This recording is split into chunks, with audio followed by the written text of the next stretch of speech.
Few mothers in recent memory have ignited the kind of reaction that woman, Nadia Suleman, has. The 33-year-old single mom on public assistance gave birth to octuplets last month. She has 6 other children already.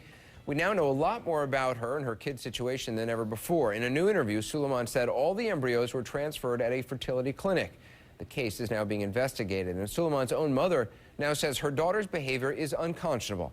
Up close tonight, here's Randy Kay. The octuplets are still in the hospital as their mom showed the world on NBC's Today Show. Hi, Malia. Your eyes are open. This is Noah, and he's doing well. He's really well. He's not on oxygen or anything. And he's the blonde one. He's Jonah, the tiniest one that was the troublemaker. But when they are released in a few weeks, this is where they will live. Pictures from the entertainment website Radar Online take us inside the octuplets' home for the first time. This bedroom is crammed with 2 cribs and a bed. Radar's reporter described the home as filthy, with food on the walls. Mom Nadia Suleman already lives here with her other 6 children and her parents. Do the math. Soon, there will be 14 children and 3 adults sharing 3 bedrooms. In an interview with Radar Online, the octuplets' grandmother, Angela Suleman, questioned her daughter's decision to have so many kids. To have them all is unconscionable to me. She really, really has no idea what she's doing to her children and to me. Why would she do this? And how was she going to pay for them all? Her mom owns the home they all live in, and her mom says Suleman hasn't worked since she had kids or helped pay the bills. Suleman told NBC, No, I'm not receiving help from the government. But we've learned she is. Suleman's own publicist told us she gets $490 every month in food stamps, and that 3 of her 6 older children get some kind of government disability assistance. Her publicist told us she was treated here at the West Coast IVF clinic.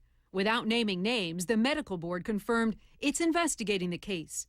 We are looking into the matter to see if we can substantiate a violation of the standard of care.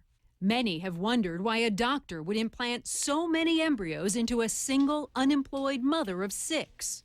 On NBC, Suleman defended her doctor. He did nothing wrong. Dr. Michael Kamrava is the director at the clinic. He hasn't returned our calls. Suleman hasn't said if Kamrava was her doctor this time, but this is her at his clinic back in 2006 when he treated her. It was amazing. It was absolutely, it was totally different than the old-fashioned in vitro because you see it through the monitor, you see it on ultrasound, and he knows exactly which area to pinpoint. Still, the LA Times reports Dr. Kamrava's clinic had only 2 successes out of 20 tries that year, one of the worst rates in the country. But Suleman may help change that. Her fertility treatment worked every time for her first 6 children, and now 8 more tiny success stories. Randy Kay, CNN, New York. So many questions about this. Let's dig deeper with Professor Art Kaplan, a medical ethicist at the University of Pennsylvania. Good to see you again.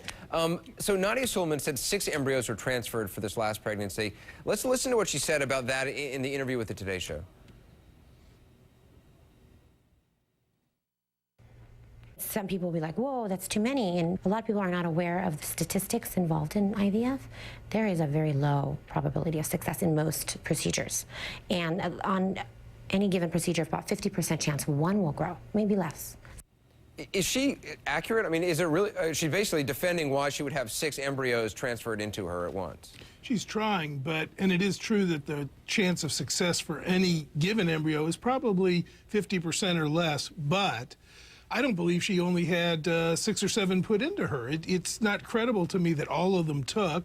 I think there probably were more involved, and putting in so many embryos just runs a risk of multiple birth that any respectable infertility program wouldn't do. I mean, nowhere, Anderson, in the U.S. is anybody putting in 5, 6, 7 embryos in women under 35. She lives with her parents, who gets food stamps, admitted to having no income. I want to listen to more of what her mom, Angela Suleman, said about the situation to Radar Online. Take a look. How she's gonna cope, I really don't know. I'm really tired of taking care of those 6. I need her to really think of what she's going to do and how she's going to provide for all these children. Clearly, she should have thought of that before she had these kids. And when you look at these photos from Radar Online, inside her parents' 3-bedroom home, you know, there are several cribs, bunk beds, there's clothes all over the place. Is it appropriate for a doctor, fertility specialist, to consider someone's financial situation before implanting embryos?